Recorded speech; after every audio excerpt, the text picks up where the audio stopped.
Bienvenidos, queridos hermanos. Hola, ¿qué tal? Estamos aquí desde la parroquia de Santa Lucía para comenzar nuestro Espíritu Canal como cada semana. En el nombre del Padre, del Hijo y del Espíritu Santo. Amén.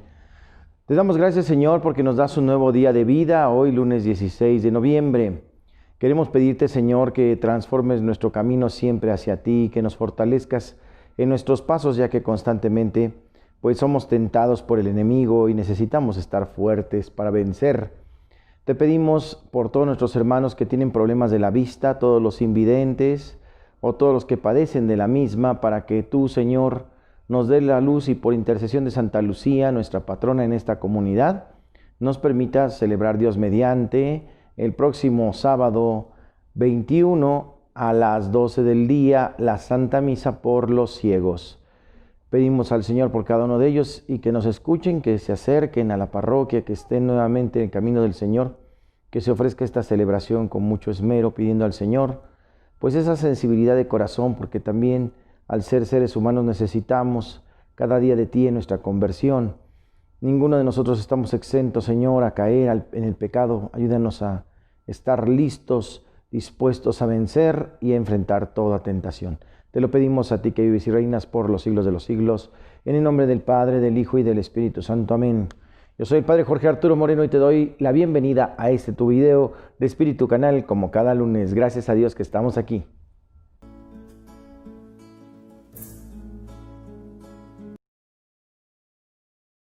Lectura del Santo Evangelio según San Lucas capítulo 18 versículos 35 al 43. En aquel tiempo, cuando Jesús se acercaba a Jericó, un ciego estaba sentado a un lado del camino pidiendo limosna. Al oír que pasaba a la gente, preguntó qué era aquello y le explicaron que era Jesús el Nazareno que iba de camino. Entonces él comenzó a gritar: «Jesús, hijo de David, ten compasión de mí». Los que iban adelante lo regañaban para que se callara, pero él se puso a gritar más fuerte: «Hijo de David, ten compasión de mí». Entonces Jesús se detuvo y mandó que se lo trajeran. Cuando estuvo cerca, le preguntó: «¿Qué quieres que haga por ti?». Él le contestó: «Señor, que vea». Jesús le dijo: «Recobra la vista, tu fe te ha curado». Enseguida el ciego recobró la vista y lo siguió, bendiciendo a Dios. Y todo el pueblo, al ver esto, alababa a Dios. Palabra del Señor. Es impresionante la historia de este hermano ciego que en el Evangelio San Lucas nos presenta. Por un lado, el cieguito había escuchado acerca de Jesús, porque Jesús era muy popular y entonces venía transformando la vida de todos los que estaban a su alrededor.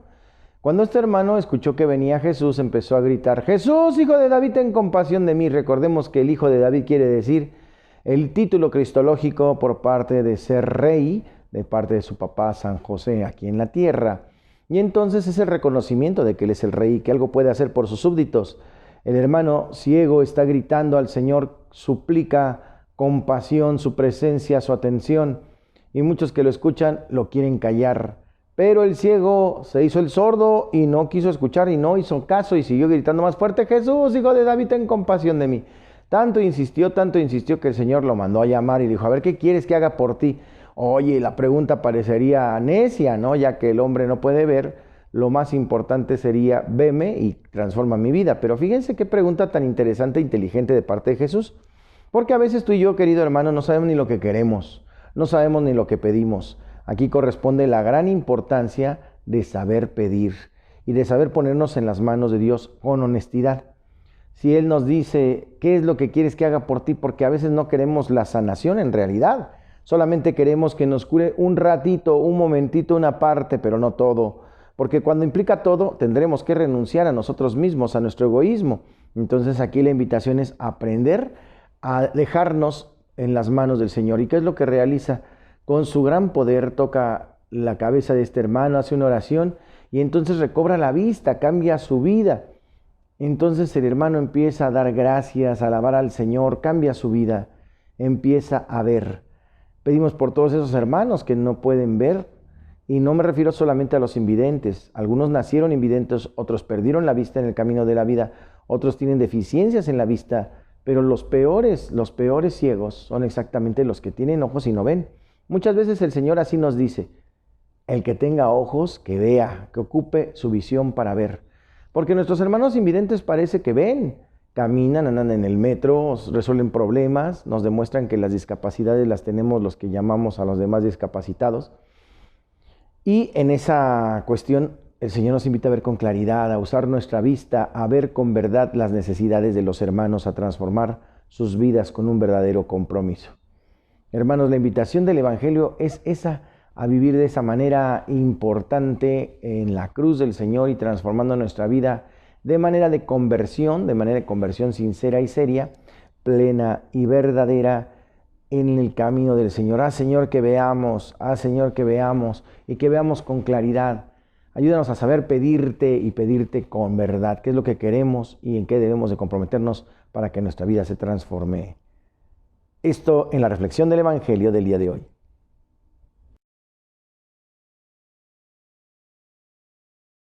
Para el tema de hoy en la oración continuamos: entregarse enteramente a Dios en la oración. Para continuar tratando sobre las actitudes básicas que permiten la perseverancia y el avance en la vida de la oración, ha llegado el momento de decir algunas palabras sobre el estrecho lazo en ambos sentidos que existe entre la vida de oración y el resto de toda la vida cristiana. Esto significa que con frecuencia lo que es fundamental para el progreso y la profundidad de nuestra oración no es lo que hacemos en esos momentos, sino lo que hacemos fuera de ellos. El progreso en la oración es esencialmente un progreso en el amor, en la pureza de corazón, y el verdadero amor se manifiesta mejor fuera de la oración que durante de ella. Daremos algunos ejemplos. Sería completamente ilusorio el hecho de pretender adelantar en la oración si toda nuestra vida no está marcada por un profundo y sincero deseo de darnos por completo a Dios. No tendría sentido simplemente pedir, de conformar lo más plenamente posible a su voluntad toda nuestra vida. Sin eso, la vida de piedad toca techo muy pronto. El único medio de que Dios se nos entregue totalmente, lo que es el objeto de la oración, es que nosotros nos entreguemos totalmente a Él, obviamente. Y en este camino, ¿verdad?, el que no entrega todo, no lo poseerá todo. Si guardamos una zona reservada en nuestra vida, y ahí es donde se mide el amor, algo que no queremos abandonar en Dios, por ejemplo un defecto, incluso un pequeño, que aceptamos deliberadamente sin hacer nada para corregirlo, una desobediencia consciente, una negativa a perdonar, un pecado, todo esto se esteriliza en la vida de oración. Maliciosamente una religiosa planteaba esta pregunta a San Juan de la Cruz: ¿qué debemos hacer para entrar en éxtasis? Y basándose en el sentido etimológico de la palabra éxtasis, el santo respondía que renunciando a la propia voluntad y haciéndola de Dios, pues el éxtasis no es otra cosa que salir el alma de sí y quedar suspensa en Dios.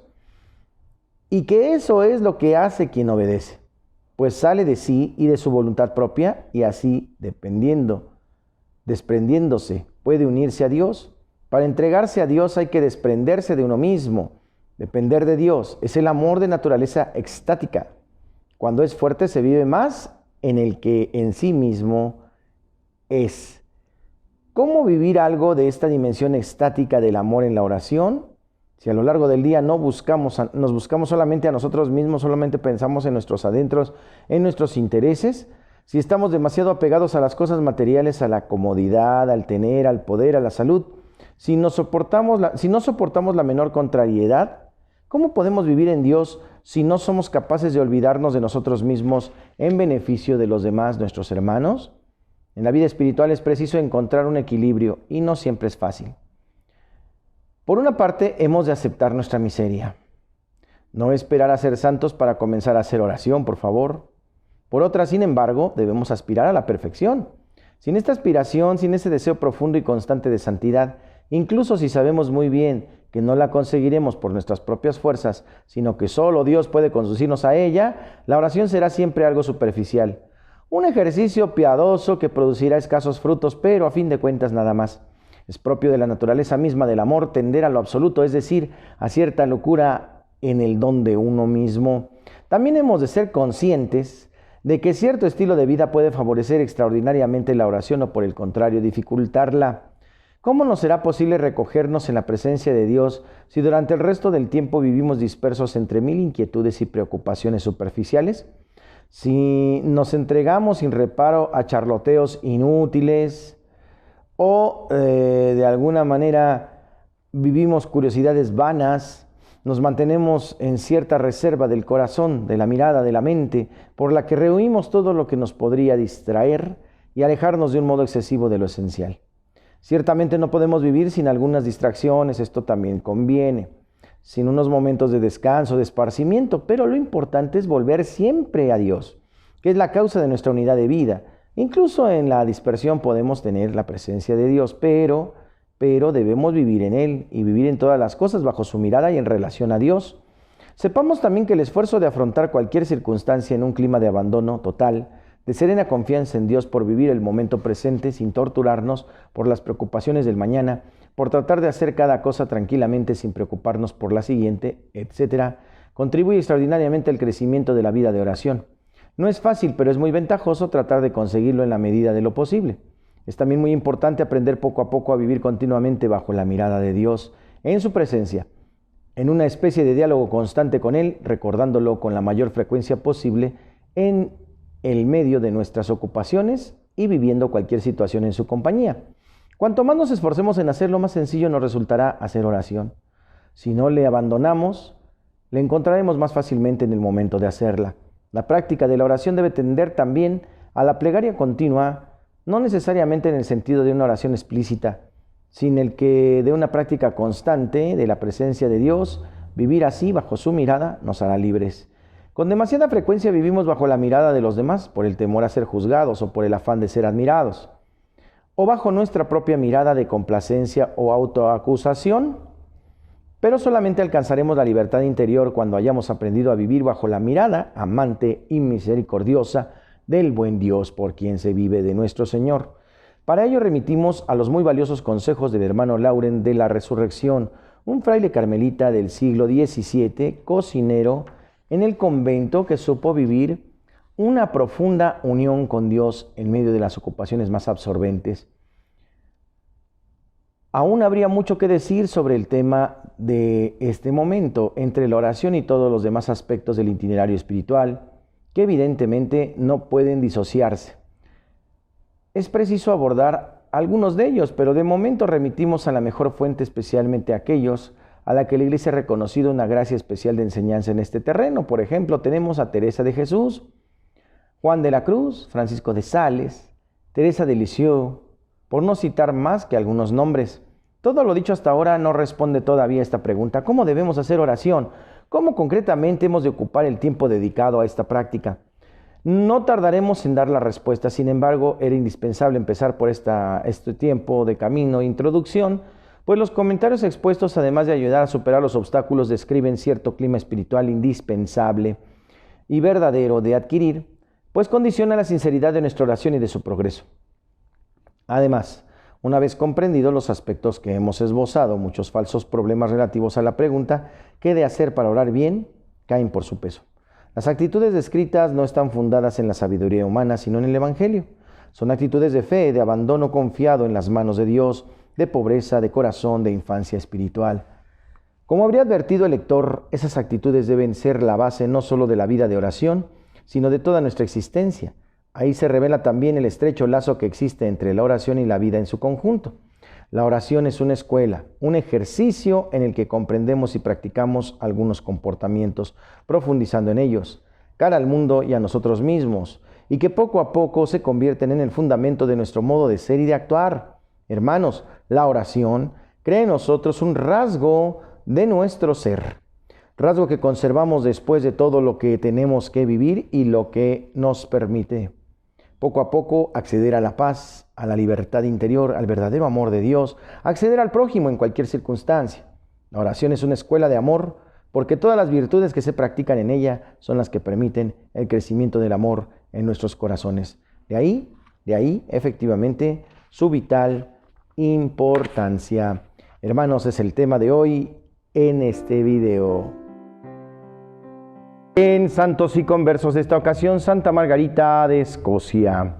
Margarita era hija del rey San Eduardo. Luego de caer Inglaterra en poder de Guillermo el Conquistador, Margarita y sus hermanos se refugiaron en Escocia, donde era rey Malcolm III, quien al reparar en las ciudades de la joven se casó con ella, convirtiéndose en reina de Escocia. Durante su reinado se dedicó ardorosamente a las labores caritativas, especialmente con los más necesitados y los pobres.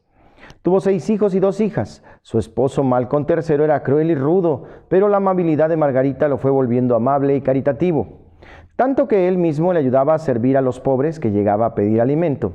De los hijos de Margarita, 2 llegaron a ser santos y 3 fueron reyes. Del esposo de una hija de ella, Enrique I, proveniente de la actual familia real de Inglaterra. Hizo numerosas donaciones que permitieron la construcción de conventos y templos, y organizó una asociación de señoras para dedicarse con ellas a tejer y a bordar ornamentos para las parroquias. A sus hijos los educó muy cuidadosamente en la religión católica y siempre se esmeró porque aprendieran muy bien el catecismo y la doctrina cristiana. En su casa y entre la gente del pueblo hacía leer la vida de los santos y puso bastante esmero y énfasis en conseguir sacerdotes fervorosos preparados para todas las parroquias. Santa Margarita falleció el 16 de noviembre de 1093. Es recordada sobre todo por su admirable generosidad para con los pobres y para con los afligidos. En Santos y Conversos de esta ocasión, Santa Margarita de Escocia. Chiste, chiste, chiste, ya llegó el momento. Aquel muchacho se estaba confesando: Padre, acúsome que maté una mosca. No seas exagerado, hijo, eso no es grave pecado. Bueno, sí, es una criaturita del Señor, pero bueno. No, lo que pasa es que yo la maté en la frente de mi suegra.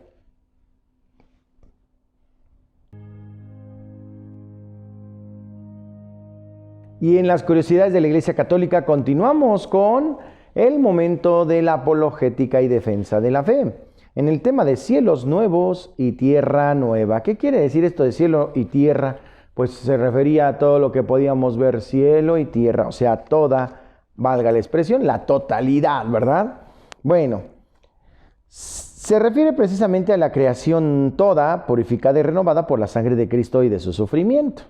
Tenemos varias referencias. Será el lugar del encuentro entre Dios y el pueblo después del juicio final. En efecto, cielo y tierra quiere decir todo el universo creado. Génesis 1:1, 2:4, 14:19, Mateo 5:18, Marcos 13:31. Después tuve una visión del cielo nuevo y de la nueva tierra, pues el primer cielo y la primera tierra ya pasaron. En cuanto al mar ya no existe. Entonces vi la ciudad santa, la nueva Jerusalén, que bajaba del cielo del lado de Dios, embellecida como una novia engalanada en espera de su prometido. Oí una voz que clamaba desde el trono: esta es la morada de Dios entre los hombres. Fijará desde ahora su morada en medio de ellos, y ellos serán su pueblo, y él mismo será su Dios con ellos. Enjugará toda lágrima de sus ojos, y ya no existirá ni muerte, ni duelo, ni gemido, ni penas, porque todo lo anterior ya pasó.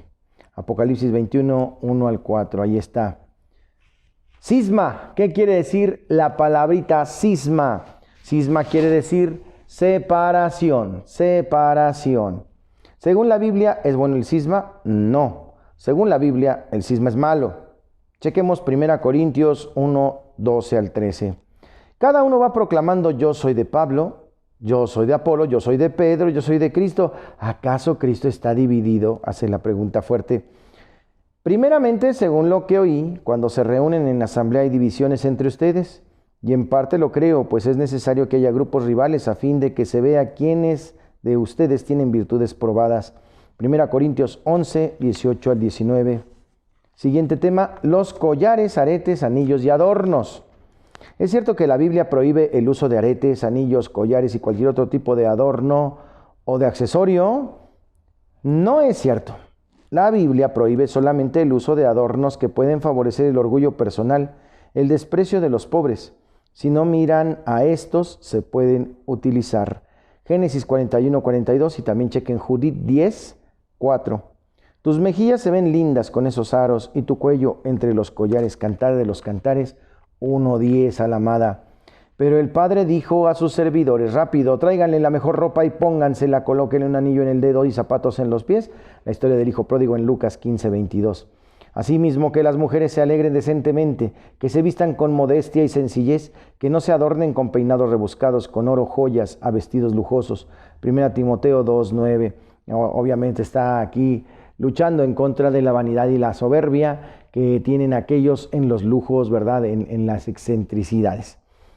Sobre el tema de la confesión, ¿por qué los católicos se confiesan con los sacerdotes que son hombres como los demás? Los sacerdotes no son hombres como los demás, porque tienen un poder especial que Cristo confirió a los apóstoles y a sus sucesores. Tomado de Juan 20, 22, 23. Dicho esto, sopló sobre ellos: reciban el Espíritu Santo. A quienes perdonen, quedarán perdonados, y a quien no libren de sus pecados, quedarán atados. Y en Hechos 19, 18, muchos de los que habían creído venían a confesarse y a revelar todo lo que habían hecho.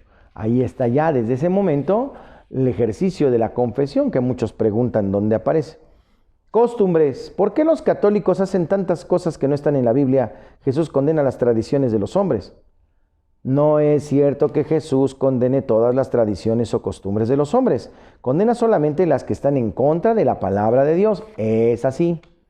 Por eso los fariseos y los maestros de la ley le preguntaron: ¿por qué tus discípulos no respetan la tradición de los ancianos, sino que comen con las manos impuras?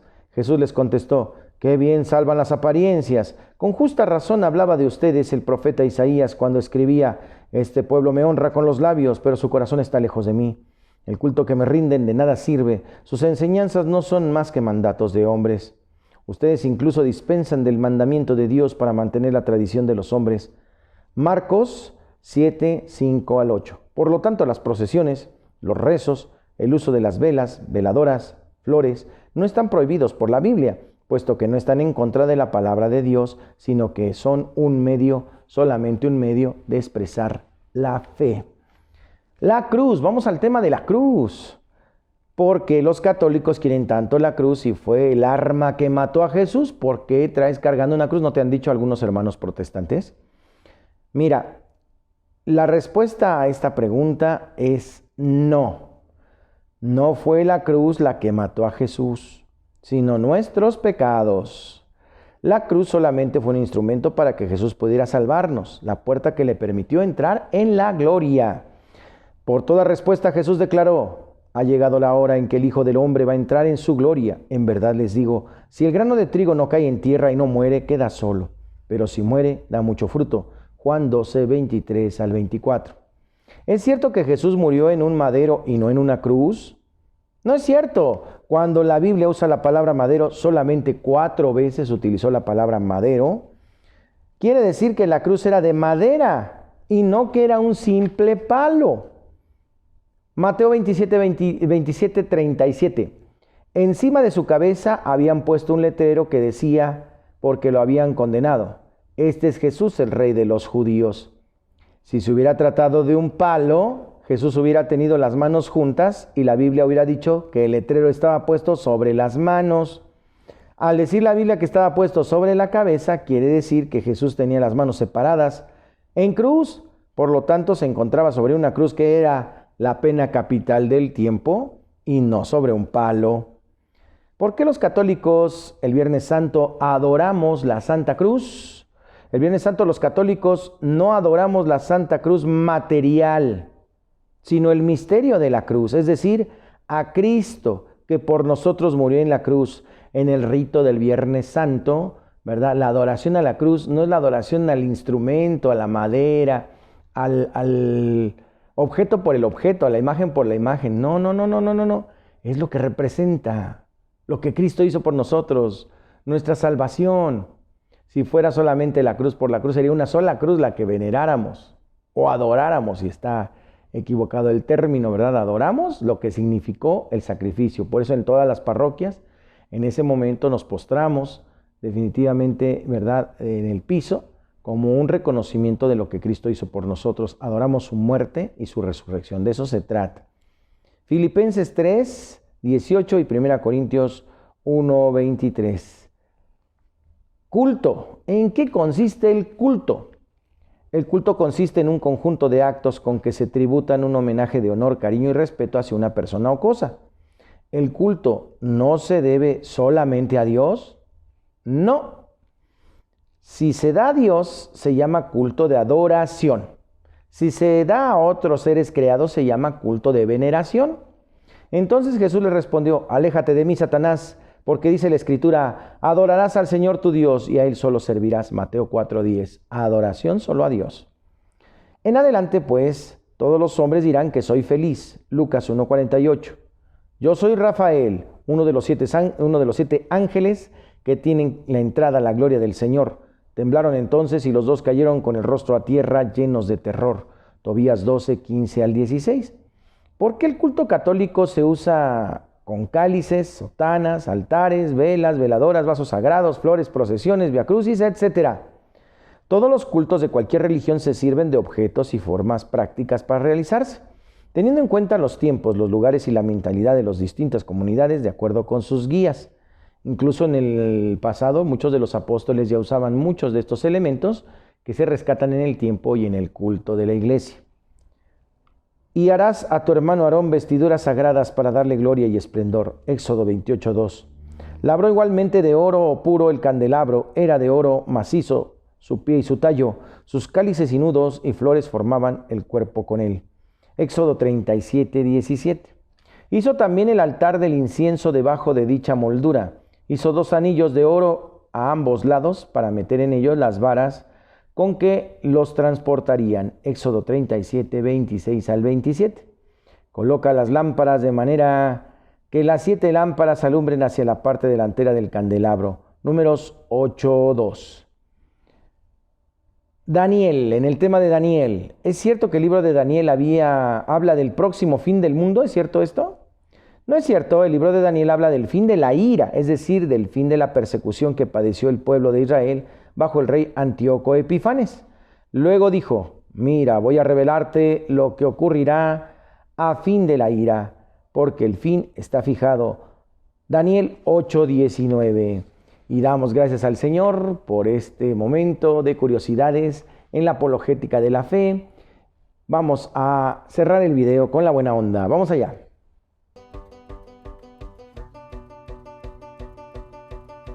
Ya estamos en la Rola del Alma y en la Rola del Alma vamos a disfrutar precisamente a la antorcha, otra de las antorchas, se llama Antorcha Musicalizada Morenita del Tepeyac. Vamos a ver esta banda para que nos prendamos y movamos un poco el botellón.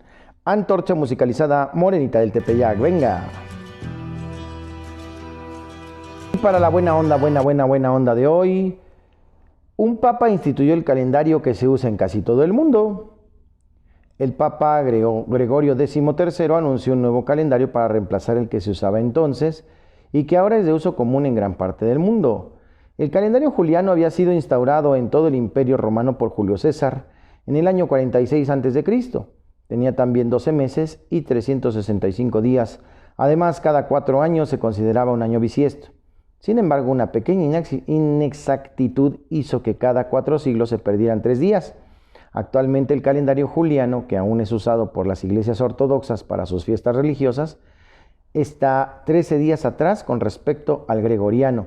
Así, Gregorio XIII emitió la bula Inter Gravísimas el 24 de febrero de 1582, estableciendo el nuevo calendario que en adelante sería conocido como gregoriano. Este se implementó el 4 de octubre de ese mismo año en los estados pontificios y países católicos como España, Portugal, Francia, Polonia. Así, el día jueves 4 de octubre de 1582 fue seguido por el viernes 15 de octubre de 1582, eliminando 10 días para subsanar el error acumulado durante siglos. Sin embargo, países gobernados por protestantes temían que fuera una estrategia de los católicos para obligarlos a regresar a la iglesia y demoraron en adoptar el calendario gregoriano. Gran Bretaña y sus colonias recién lo adoptaron en 1752. Para inicios del siglo XX adoptaron el calendario gregoriano países como China, la Unión Soviética, Grecia y finalmente Turquía en 1926. En apoyo y crecimiento de nuestra cultura general, el Papa Gregorio XIII le debemos pues este calendario, que así se llama, calendario gregoriano, que nos rige en nuestros días. Recibamos la bendición del Señor. El Señor les guarde, les protege y les bendiga, haga resplandecer su rostro sobre ustedes y les conceda la paz. Que les bendiga siempre el Padre, el Hijo y el Espíritu Santo y permanezca en ustedes para siempre. Amén. Yo soy el Padre Jorge Arturo Moreno, muy contento de estar con ustedes en Espíritu Canal. Sigamos haciéndolo más grande, compartan los videos, suscríbanse, inviten a otros a que lo hagan y denle clic a la campanita para recibir el video que cada día se sube a las 10 de la mañana. Que estén todos muy bien, un fuerte abrazo desde Santa Lucía. Seguimos adelante, nos vemos mañana.